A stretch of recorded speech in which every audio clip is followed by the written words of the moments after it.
Hello, family. Hi, Eli. Hi, Ruby. Hi, Serena. Hi, Violet. So, I apologize for my hair. I just got out of the shower, so that's why my hair is wet. But I was in such a mood to read, so I thought that we could start our next chapter, chapter 7, in the Phantom Toll Booth, featuring my cat, who's very interested in what we're doing right now. Okay. So, chapter 7 is titled The Royal Banquet. Right this way. Follow us. Come along. Step lively. Here we go, they shouted, hopping from the wagon and bounding up the broad marble stairway. Milo and Tok followed close behind. It was a strange-looking palace, and if he didn't know better, Milo would have said that it looked exactly like an enormous book, standing on end, with its front door in the lower part of the binding, just where they usually place the publisher's name. Once inside, they hurried down a long hallway which glittered with crystal chandelier and echoed with their footsteps.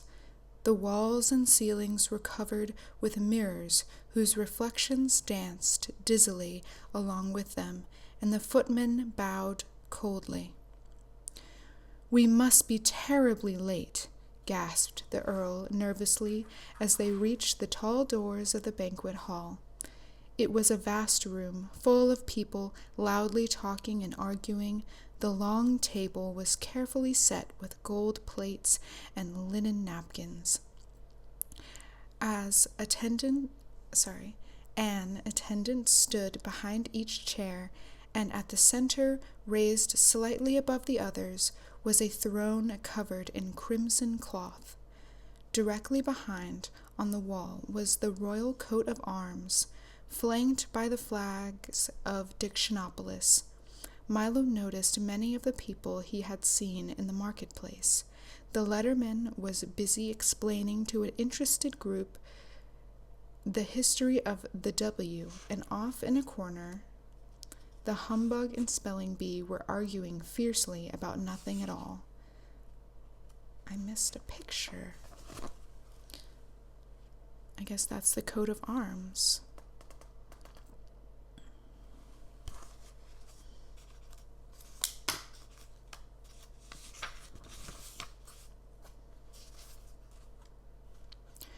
Officer Shrift wandered through the crowd, suspiciously muttering, "Guilty, guilty, they're all guilty," and on noticing Milo, brightened visibly and commented in passing, "Is it 6 million years already? My, how time flies." Everyone seemed quite grumpy about having to wait for lunch, and they were all relieved to see the tardy guests arrive.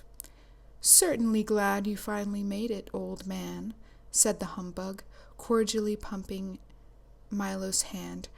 "As a guest of honor, you must choose the menu, of course." "Oh my," he thought, not knowing what to say. "Be quick about it," suggested the spelling bee. "I'm famished." Famished. As Milo tried to think, there was an ear-shattering blast of trumpets, entirely off-key, and a page announced to the startled guests, "King Azaz, the Unabridged." The king strode through the door and over to the table and settled his great bulk onto the throne, calling irritably, "Places, everyone, take your places." He was the largest man Milo had ever seen, with a great stomach, large piercing eyes, and a gray beard that reached to his waist, and a silver signet ring on the little finger of his left hand. He also wore a small crown and a robe with the letters of the alphabet beautifully embroidered all over it. "What have we here?" he said, staring down at Tok and Milo as everyone else took his place. And this is a picture of the king.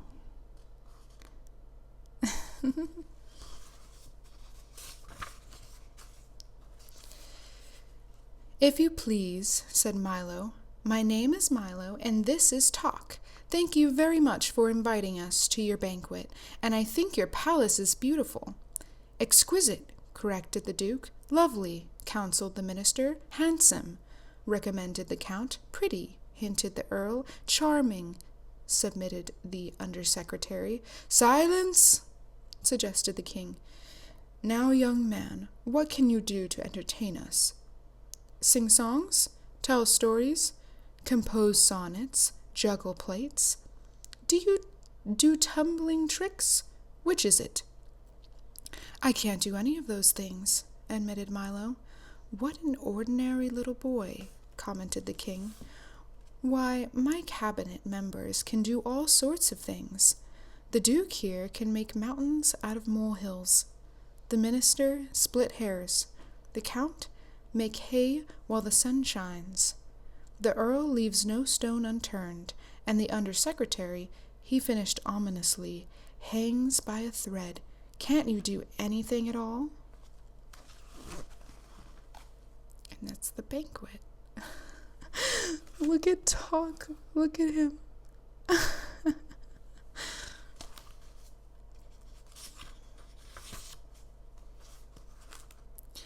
I can count to 1,000, offered Milo. Ugh, numbers. Never mention numbers here. Only use them when we absolutely have to, growled Azaz disgustedly. Now why don't you and Talk come up here and sit next to me, and we'll have some dinner. Are you ready with the menu? Reminded the humbug. Well, said Milo, remembering that his mother had always told him to eat lightly when he was a guest. Why don't we have a light meal? A light meal it shall be, roared the bug, waving his arms. The waiter rushed in carrying large serving platters and set them on the table in front of the King. When he lifted the covers, shafts of brilliant-colored light leapt from the plates and bounced around the ceiling, the walls, across the floor, and out the windows. Not a very substantial meal, said the humbug, rubbing his eyes, but quite an attractive one. Perhaps you can suggest something a little more filling. The King clapped his hands. The platters were removed, and without thinking, Milo quickly suggested, well, in that case, I think we ought to have a square meal of... A square meal it is, shouted the humbug. The King clapped his hands once more, and the waiter reappeared carrying plates heaped high with steaming squares of all sizes and colors. Ugh, said the spelling bee, tasting one. These are awful. There's a square meal. No one else seemed to like them very much either, and the humbug got one caught in his throat and almost choked. Time for the speeches, announced the King, as the plates were again removed and everyone looked glum. You first, he commanded, pointing to Milo. Your Majesty, ladies and gentlemen, started Milo timidly, I would like to take this opportunity to say that in all the... That's quite enough, snapped the King. Mustn't talk all day. But I'd just begun, objected Milo. Next, bellowed the King. Roast turkey, mashed potatoes, vanilla ice cream, recited the humbug, bouncing up and down quickly. What a strange speech, thought Milo, for he'd heard many in the past and knew that they were supposed to be long and dull. Hamburgers, corn on the cob, chocolate pudding, pudding, said the spelling bee in his turn. Frankfurters, sour pickles, strawberry jam, shouted Officer Shrift from his chair. Since he was taller sitting than standing, he didn't bother to get up.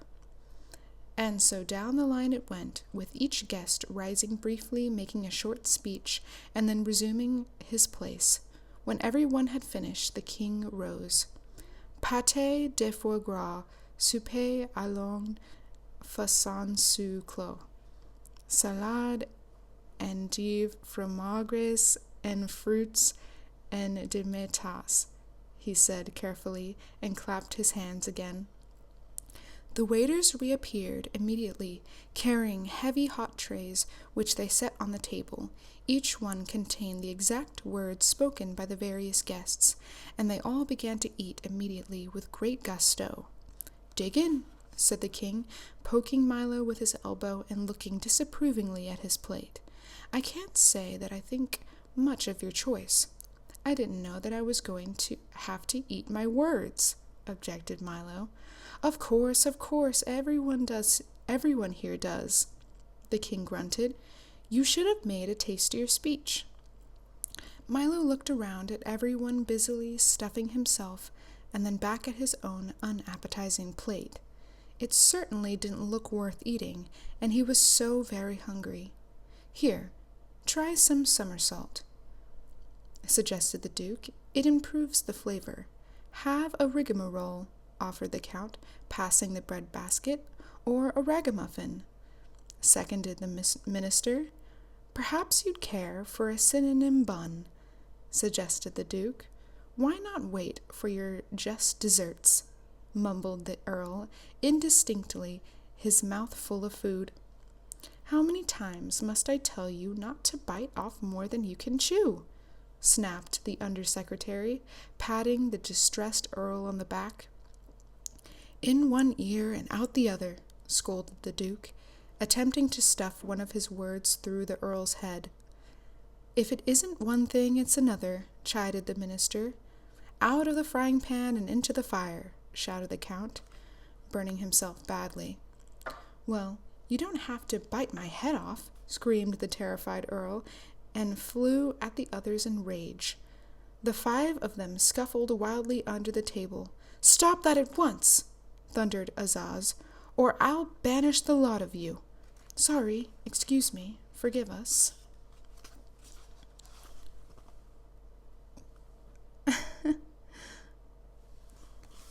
"Pardon, regrets," they apologized in turn, and sat down glaring at each other. The rest of the meal was finished in silence until the king wiped the gravy stains from his vest, called for dessert. Milo, who had not eaten anything, looked up eagerly. "We're having a special treat today," said the king, as the delicious smells of homemade pastry filled the banquet hall. "By royal command, the pastry chefs have worked all night in the half-bakery to make sure that—" "The half-bakery?" questioned Milo. "Of course, the half-bakery," snapped the king. "Where do you think half-baked ideas come from?" "Now please don't interrupt. By royal command, the pastry chefs have worked all night to—" "What's a half-baked idea?" asked Milo. "Will you be quiet?" growled Azaz angrily. But before he could begin again, 3 large serving carts were wheeled into the hall, and everyone jumped up to help himself. "They're very tasty," explained the humbug, "but they don't always agree with you. Here's one that's very good." He handed it to Milo, and through the icing and nuts, Milo saw that it said, "The earth is flat." "People swallowed that one for years," commented the spelling bee, "but it's not very popular these days. Days. He picked up a long one that stated, "The moon is made of green cheese," and hungrily bit off the part that said cheese. "Now there's a half-baked idea," he said, smiling. Milo looked at the great assortment of cakes, which were being eaten almost as quickly as anyone could read them. The Count was munching contentedly on "It never rains, but it pours," and the king was busy slicing one that stated, "Night air is bad air." "I wouldn't eat too many of those if I were you," advised Talk. "They may look good, but you can get terribly sick of them." "Don't worry," Milo replied. "I'll just wrap one up for later," and he folded his napkin around. Everything happens for the best. Okay, and that was the end of chapter 7. If you could pick what the meal would be at the banquet, what would you pick? I'm not sure what I would pick. I would probably pick Wendy's chicken nuggets and Frosty. Chocolate Frosty, of course.